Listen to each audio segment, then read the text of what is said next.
Bismillahirrahmanirrahim. Assalamualaikum warahmatullahi wabarakatuh. Alhamdulillah. Alhamdulillahilladzi arsala rasulahu bil huda wa dinil haqq liyudhhirahu 'ala ad-dini kullih wa kafa billahi shahida. Asyhadu an la ilaha illallah wahdahu rabbi la syarikalah wa asyhadu anna muhammadan abduhu wa rasuluh. Qala Allah ta'ala fi kitabihil karim, ya ayyuhalladzina amanu taqullaha haqqa tuqatih wa la tamutunna illa wa antum muslimun, amma ba'd. Allahumma inna nas'aluka ilman nafi'an wa na'udzu bika min ilmin la yanfa'. Para hadirin jamaah salat maghrib dan isya rahimani wa rahimakumullah, ikhwati fid din wa akhawat fillah. Kita masih di poin 82 sampai 85 tentang kewajiban mengikuti Hajiun Nabi sallallahu alaihi wa alihi wasallam dan kewajiban menjauhi segala perkara yang bid'ah.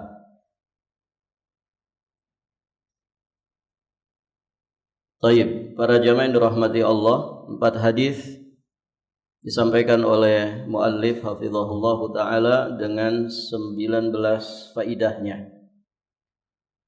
Dan sekarang kita ada di faidah keberapa?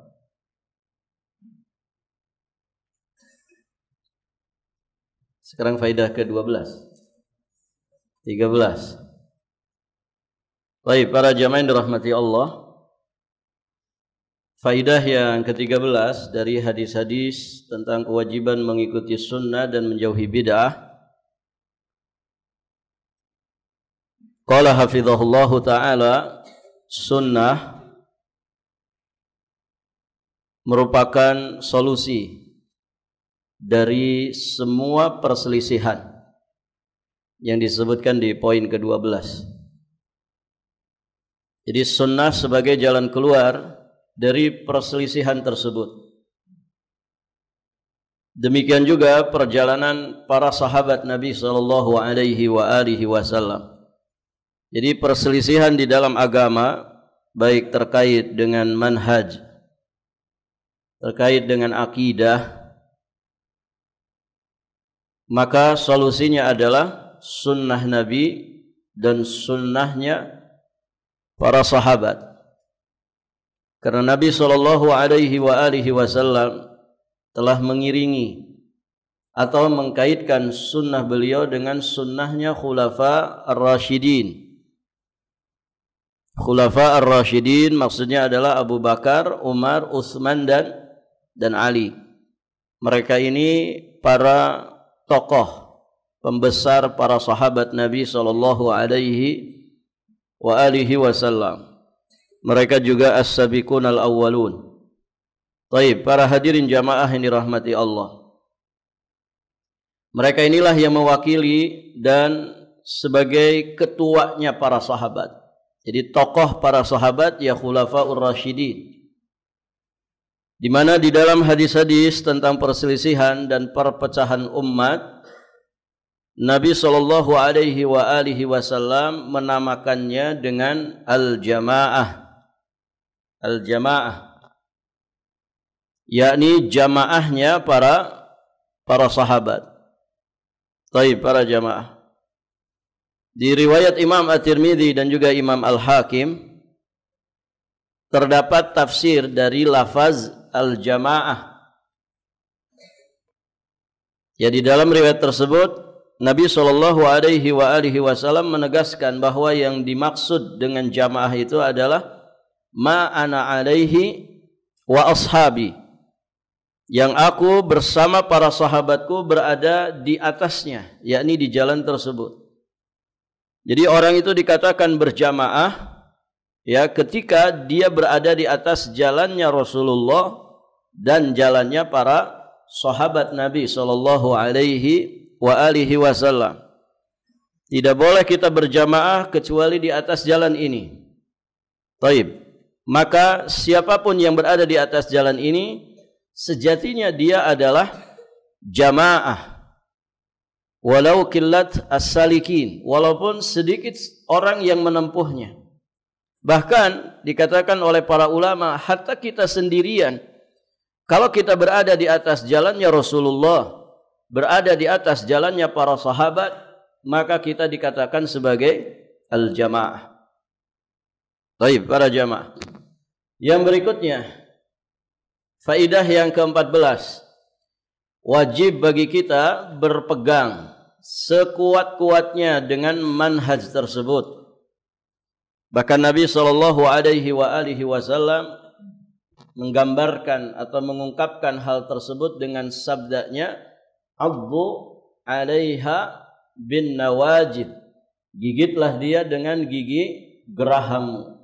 Kita sudah sampaikan, hadirin jamaah yang dirahmati Allah, gigitan yang paling kuat itu ada di gigi geraham.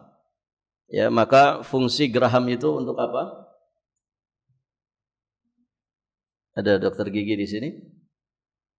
Fungsi gigi geraham untuk apa? Mengunyah. Begitu kan? Kalau gigi seri untuk memotong, kan begitu. Barakallahu fikum. Maka menggigit sesuatu dengan gigi geraham tentu itu adalah gigitan yang paling kuat dibandingkan dengan digigit dengan gigi seri. Taib. Maka inilah ungkapan yang begitu kuat yang disampaikan oleh Nabi sallallahu alaihi wasallam supaya kita berpegang dengan sunnah beliau dan juga sunnahnya para sahabat.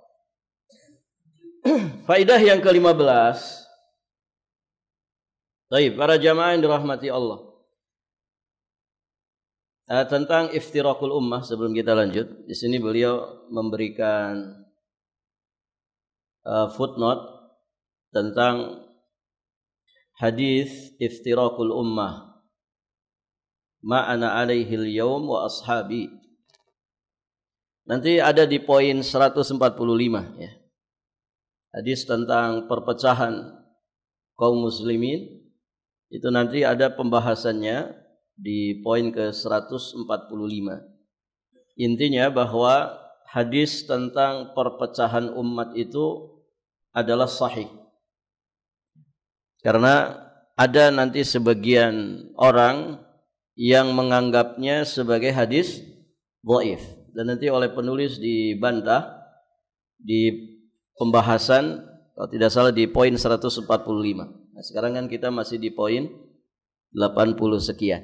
Jadi nanti kita bahas di pembahasannya saja. Baik, para jamaah yang dirahmati Allah. Faidah yang ke-15, mafhum mukhalafahnya, pemahaman kebalikan, bahwa barang siapa yang menyimpang dari manhaj tersebut, yakni menyimpang dari sunnah Nabi yang mulia bersama dengan perjalanan para sahabat, maka dia akan menempuh jalan-jalan kesesatan yang tidak ada akhirnya, kecuali jika dia kembali kepada sunnah Nabi sallallahu alaihi wasallam. Baik, para jamaah, ya orang itu ketika menyimpang dari sunnah Nabi dan sunnah khulafa ar-rasyidin, sunnahnya para sahabat, maka kesesatannya itu semakin banyak. Ya. Istilah kata, orang itu sudah melakukan penyimpangan, kemudian dia berinovasi, berkreasi di dalam penyimpangannya. Begitu ya. Dan ini bisa kita saksikan, hadirin jamaah yang dirahmati Allah. Bagaimana orang itu berinovasi, berkreasi dalam makna yang negatif. Ya, terkait dengan perbuatan-perbuatan bid'ah mereka. Ya, bid'ahnya puluhan tahun yang lalu mungkin berbeda dengan bid'ahnya masa ini. Ada orang kemudian bikin-bikin sholawat sendiri. Di masa dahulu mungkin sekedar disenandungkan saja. Di masa sekarang coba perhatikan. Ada yang dengan joget, ada yang dengan musiknya, dengan tariannya. Nas'alullah al-afwa wal afiyah wassalam. Nah, ini yang beliau sampaikan. ya bahwa ketika orang itu menyimpang dari sunnah Nabi, menyimpang dari sunnahnya para sahabat, maka dia akan menempuh jalan-jalan kesesatan yang tidak berakhir, tidak ada akhirnya. Kecuali ketika dia kembali kepada sunnah. Jadi solusinya kembali kepada sunnah. Di poin ke-16,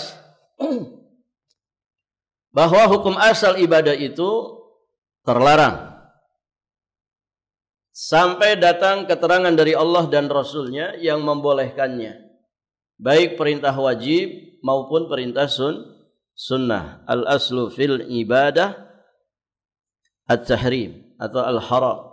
Asal hukum dalam ibadah itu terlarang, haram dikerjakan. Illa ma dalla dalil ala amri, ya kecuali ada dalil yang memerintahkannya. Kemudian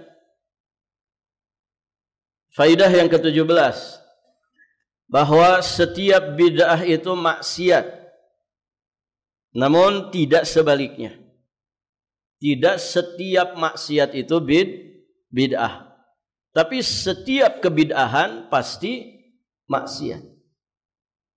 Contohnya zina. Zina itu maksiat besar.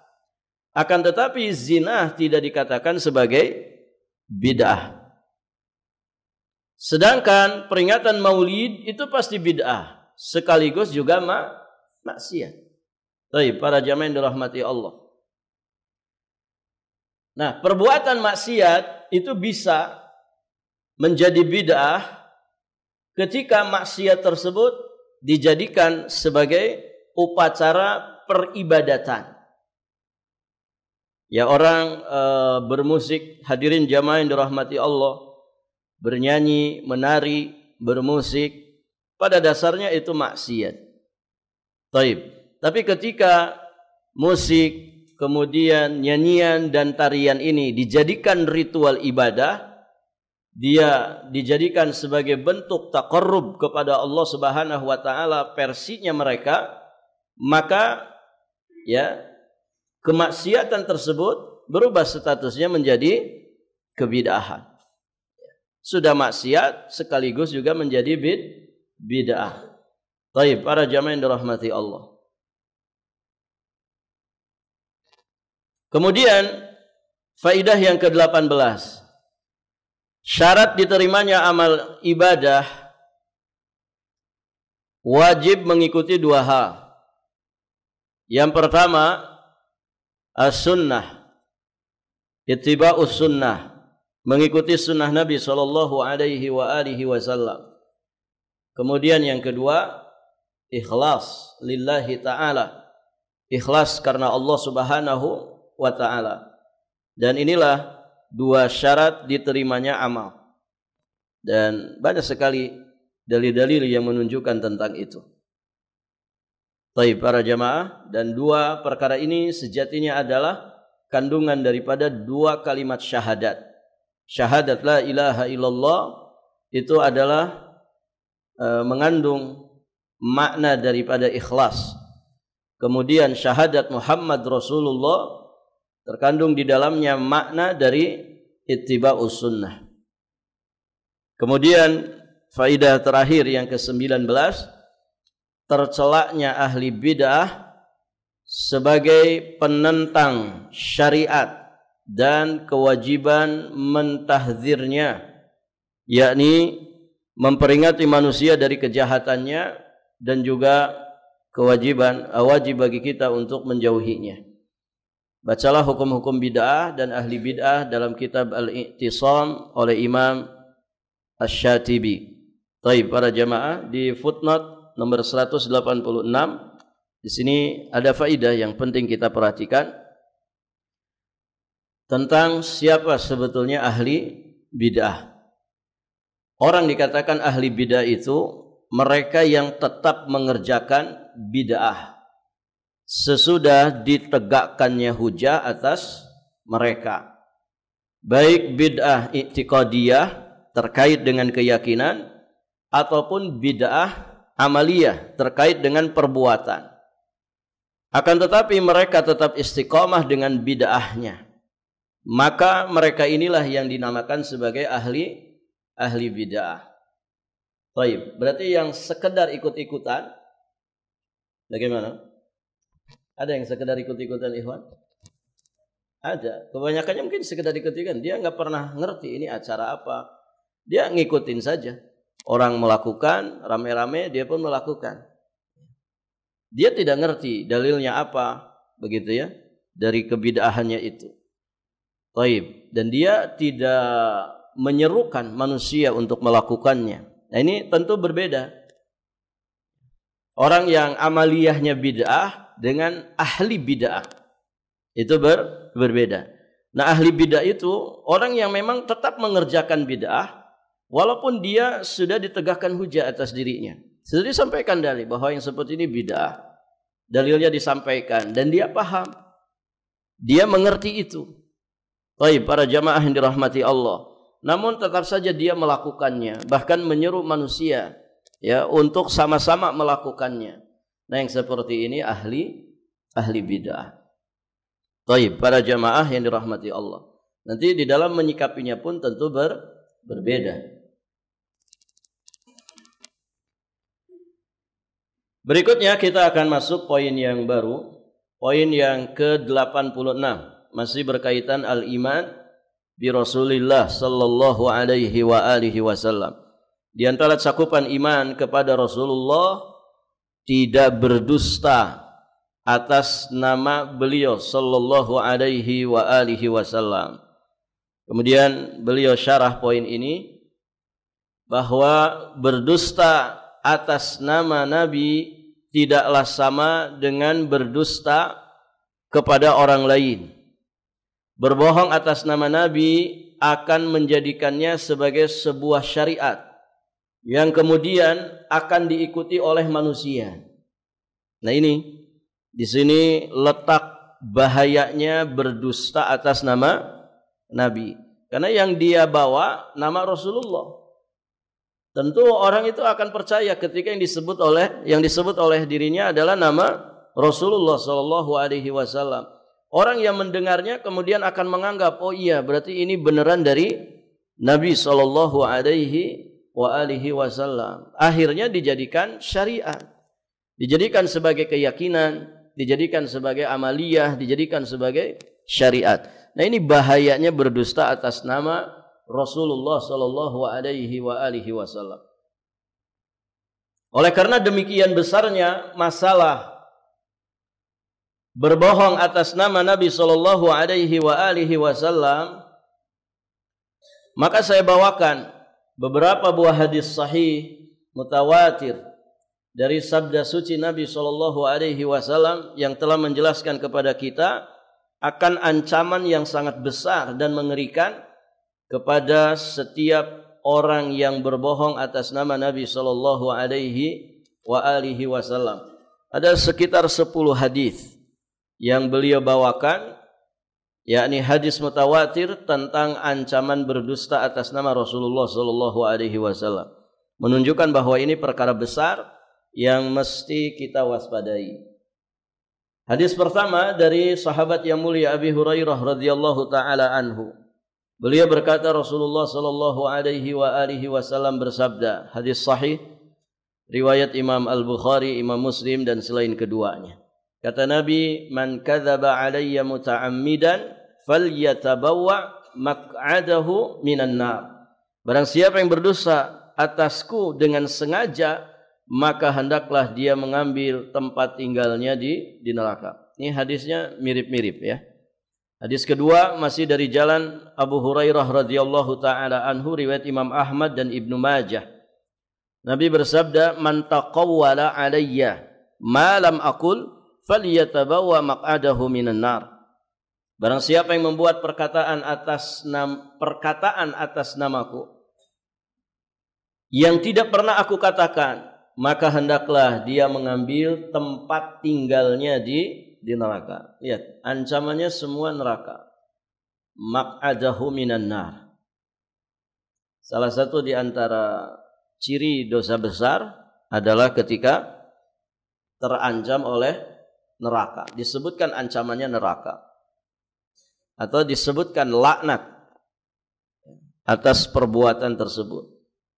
Taib para jamaah. Hadis ketiga dari Salamah bin Al-Aqwa. Beliau berkata, aku mendengar Rasulullah sallallahu alaihi wasallam bersabda, "Man yaqul alayya ma lam aqul falyatabawwa maq'adahu minan nar." Barang siapa yang mengatakan atas namaku apa-apa yang tidak pernah aku katakan, maka hendaklah dia mengambil tempat tinggalnya di neraka. Ya ikhwan, kalau ada orang membawa nama kita, dia berdusta, membawa nama kita. Kira-kira kita marah tidak ikhwan? Ada orang pinjam duit, bawa nama kita. Emosi enggak kita? Barakallahu fiik. Ini sekedar muamalah begitu. Bagaimana kalau dia membawakan sesuatu yang kemudian diajarkan sebagai agama atas nama Rasulullah, padahal Nabi sallallahu alaihi wasallam tidak pernah mengatakannya. Kita yang bukan siapa-siapa dibawa nama kita, dibawa-bawa nama kita, maka ini masalah. Bagaimana lagi kalau kemudian nama besar Rasulullah sallallahu alaihi wasallam. Baik, para jamaah. Kemudian Imam Ahmad meriwayatkan dengan lafaz la yaqulu ahadun alayya batilan aw ma lam aqul illa tabawwa'a maq'adahu minan nar. Tidak seorang pun berkata atas namaku dengan batil, atau dia mengucapkan apa saja perkataan yang tidak pernah aku ucapkan, melainkan kata Nabi tempat tinggalnya itu di neraka. Ya, semua hadisnya sama, ancamannya adalah neraka. Kemudian hadis keempat dari jalan sahabat Anas bin Malik radhiyallahu taala anhu. Beliau berkata, "Innahu la yamna'uni an uhadditsakum haditsan katsiran anna Rasulullah sallallahu alaihi wasallam qala man ta'ammada alayya kadziban falyatabawwa maq'adahu minan nar." Kata Anas bin Malik, sesungguhnya yang menghalangi diriku menceritakan hadis yang banyak kepada kamu karena Rasulullah sallallahu alaihi wasallam telah bersabda, barang siapa yang sengaja berdusta atas namaku, maka hendaklah dia mengambil tempat tinggalnya di neraka. Ini keteladanan dari sosok Anas bin Malik. Anas bin Malik termasuk sahabat yang juga banyak meriwayatkan hadis. Maka beliau sangat berhati-hati di dalam menyampaikan hadis Rasulullah sallallahu alaihi wasallam. Kalau para sahabat saja merasa takut mengucapkan sesuatu yang disandarkan kepada Nabi, padahal Nabi tidak mengucapkannya, ya, maka bagaimana lagi dengan kita yang tidak semasa dengan Nabi? Para sahabat semasa dengan Nabi, tapi mereka begitu hati-hati. Taib. Hadis yang kelima dari Amir bin Abdullah Az-Zubair. Dari Amir bin Abdullah bin Zubair dari bapaknya. Siapa bapaknya? Bapaknya Abdullah bin Zubair. Abdullah bin Zubair. Bapaknya Abdullah bin Zubair. Beliau berkata, aku pernah bertanya kepada Zubair bin Awwam. Amir bin Abdullah bin Zubair dari bapaknya. Berarti Amir ini siapanya Zubair bin Awwam? Cucu ya. Baik, para jamaah.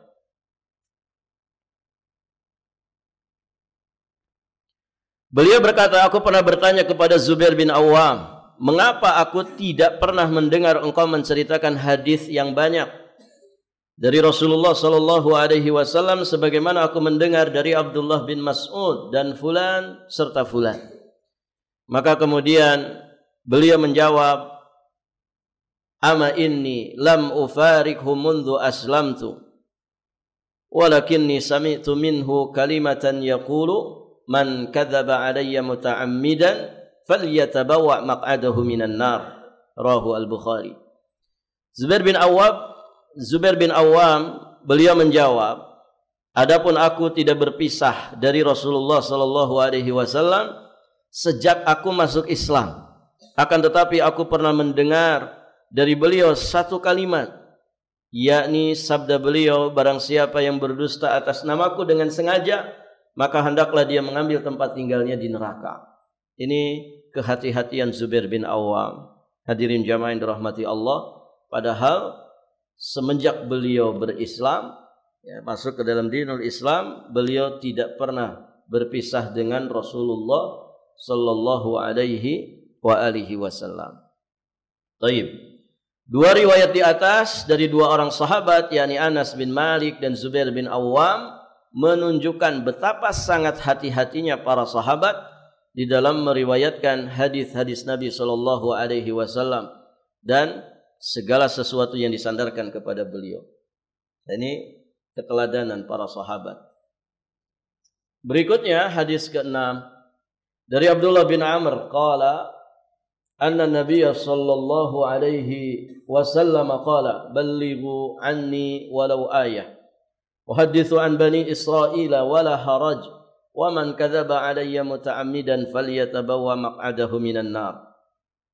Sesungguhnya Nabi sallallahu alaihi wasallam bersabda, sampaikanlah dariku meskipun satu ayat dan ceritakanlah tentang Bani Israel, tidaklah mengapa. Beliau menunjukkan pembahasan ini di kitabnya Al-Masail jilid 1 masalah kedua, ya, tentang kisah Israiliyah. Dan barang siapa yang berdusta atas namaku dengan sengaja, maka hendaklah dia mengambil tempat tinggalnya di neraka. Ini juga hadis sahih riwayat Imam Bukhari dan juga yang lainnya. Baik, para jamaah yang dirahmati Allah. Hadis ke-7 dari Ali bin Abi Thalib, beliau berkata Rasulullah sallallahu alaihi wa alihi wasallam bersabda, la takdzibu alayya fa innahu man kadzaba alayya falyalijin nar. Rasulullah sallallahu alaihi wasallam bersabda, janganlah kamu berbohong atas namaku. Sesungguhnya barang siapa yang berbohong atas namaku, hendaklah dia masuk ke dalam neraka. Semua ancamannya neraka. Di hadis yang ke-8 riwayat Imam Bukhari dan Muslim, juga riwayat Imam Ahmad, dari jalan sahabat Mughirah bin Syu'bah, beliau berkata, aku mendengar Rasulullah sallallahu alaihi wasallam bersabda, inna kadziban alayya laisa kakadzibin ala ahad. Sesungguhnya berdusta atas namaku tidaklah sama dengan berdusta kepada orang lain. Maka man kadzaba alayya muta'ammidan falyatabawa maq'adahu minan nar. Barang siapa yang berdusta atas namaku dengan sengaja, maka hendaklah dia mengambil tempat tinggalnya di neraka. Hadis ke-9 dari Wathilah bin Al-Asqa radhiyallahu anhu, beliau berkata Rasulullah sallallahu alaihi wasallam bersabda, inna min a'zamil fira an yadda'i ar-rajulu ila ghairi abih. Sesungguhnya sebesar-besar dusta, ya, 3. Ya, di sini Nabi menyebutkan 3. Sebesar-besarnya dusta. Yang pertama, an yadda'i ar-rajul ila ghairi abih. Seorang mengaku berbapak kepada yang bukan bapaknya. Yakni dia menasabkan dirinya kepada orang lain yang bukan bapaknya. Barakallahu fiik. Ini banyak terjadi. Ya, menasabkan diri kepada yang bukan bapaknya. Kemudian yang kedua, an yuriya ainahu ma lam tara. Wa fi riwayatin au yuriya ainaihi fil manami ma lam taraya. Yang kedua, hadirin jamaah yang dirahmati Allah, dia mengatakan telah diperlihatkan kepada matanya apa yang tidak pernah dilihat oleh matanya. Ini sering berjalan dalam obrolan, ya, sebagian orang, yakni dia ngaku bermimpi dan melihat sesuatu dalam mimpinya padahal bohong. Dia misalkan mimpinya, kalau diceritakan ya mungkin cuma 1 paragraf. Tapi ketika dia cerita tentang mimpinya, itu jadi cerita panjang lebar. Ya. Bahkan ada orang yang mungkin 1 kali tidur 3 judul mimpi. Gitu. Ada yang pernah, ikhwan? Mimpi kawin lagi, begitu ya. Barakallahu fiik. Baik, para jamaah. Nah ini, ya, kadang orang menceritakan mimpi itu bisa ditambah-tambahi. sebetulnya dia tidak bermimpi itu, atau mimpinya cuma sedikit gitu. Kemudian ketika jadi cerita, akhirnya ceritanya jadi panjang. Nah, ini dikatakan oleh Nabi SAW min a'zamil firah, sebesar-besarnya kedustaan. Jadi ya tidak usahlah kita bicara-bicara mimpi. Toh mimpi itu bukan sesuatu yang bisa menjadi landasan. Beda dengan mimpinya para nabi dan rasul. Beda dengan mimpinya orang-orang yang punya kualitas iman yang sangat tinggi, ya ru'ya shadiqah. Ya, mimpi mereka mimpi yang benar. Ya, mimpi yang sesungguhnya bisa menjadi firasat yang begitu tajam.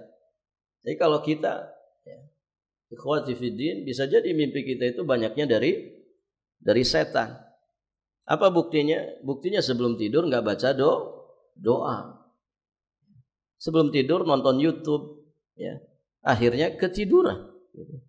Baca doa enggak? Tidak. Kemudian kita mimpi. Kira-kira mimpinya dari siapa? Setan. Mimpinya dari syaitan. Tidak wudu dulu, tidak baca doa dulu. Barakallahu fikum. Apalagi na'udzubillah sebelum tidur bermaksiat. Ketika dia mimpi, hadirin jamaah dirahmati Allah, kemungkinan besarnya dari syaitan. Kan mimpi itu ada berapa? Ada berapa ya? Suka pada mimpi enggak? Ada 3 ya. Ada mimpi dari Allah, mimpi-mimpi baik itu.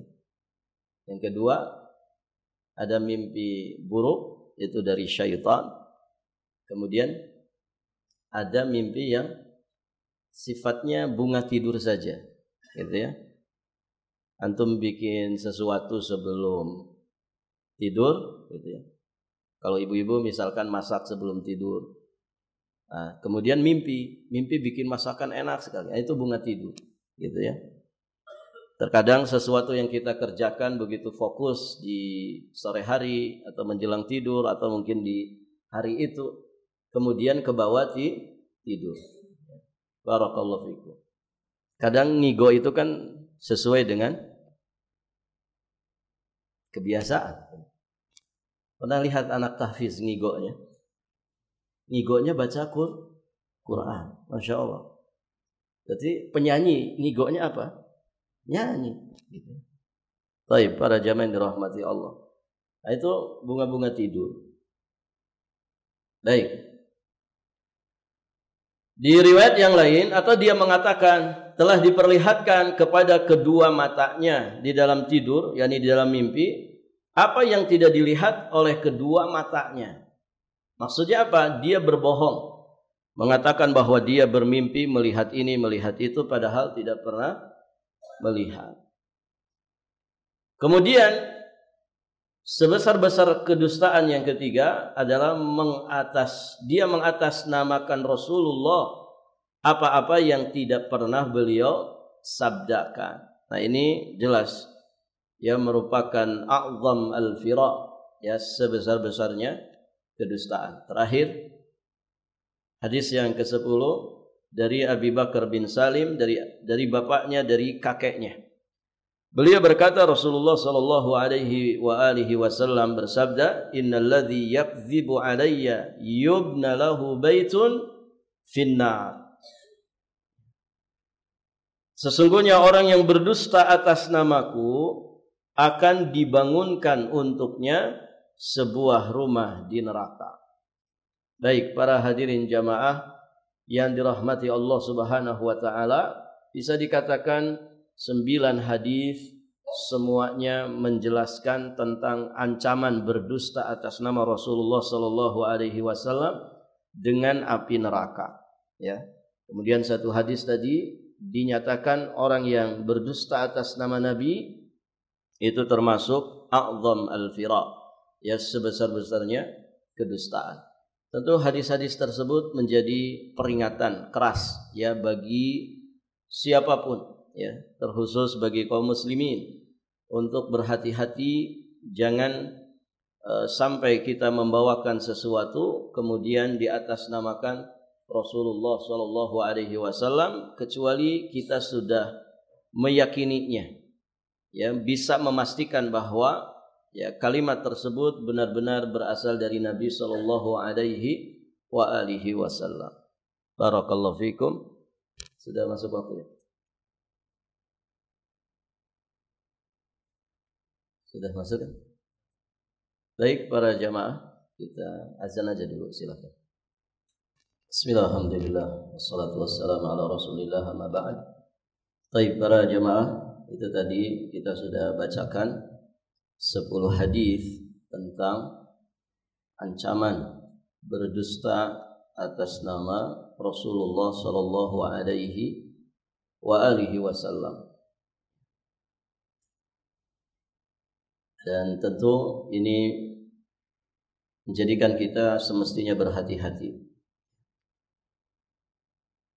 Berdusta atas nama seseorang ini sudah dosa besar, apalagi berdusta atas nama Rasulullah sallallahu alaihi wasallam yang kemudian efeknya, dampaknya orang menganggapnya akan dikatakan sebagai syariat, padahal Nabi sallallahu alaihi wasallam tidak pernah menyampaikannya. Tentang hukum dari berdusta atas nama Nabi ini, sebagian ulama berpandangan bahwa orang berdusta atas Nabi ini hukumnya kafir, begitu ya. Walaupun sebagian pendapat ulama menyatakan tidak sampai kafir, namun dia telah melakukan dosa yang sangat besar. Intinya tentu apakah dikatakan kafir ataukah tidak, kita mesti berhati-hati di dalam menyampaikan sesuatu. Jangan pernah menyampaikan sesuatu di atas namakan Nabi kecuali kita setelah bisa memastikan bahwa apa yang disampaikan itu benar-benar secara sahih datang dari Rasulullah sallallahu alaihi wasallam. Baik para jamaah, ya, disinilah kemudian kita memahami betapa pentingnya kita memahami, ya, mengkaji, mempelajari tentang kedudukan dari atau derajat daripada hadis, gitu ya. Karena hadirin jamaah yang dirahmati Allah, ada banyak hadis-hadis palsu yang kemudian tersebar di tengah-tengah kaum muslimin. Yang kemudian kalau kita dengan mantap menyatakan itu dari Nabi, maka kenalah kita, ya, ancaman-ancaman yang tadi kita bacakan. Barakallahu fikum. Baik para jamaah, nanti di pembahasan berikutnya kita akan bahas tentang masih hadis juga ya, hadis masyhur tentang ancaman membawakan hadis-hadis maudhu atau hadis-hadis palsu.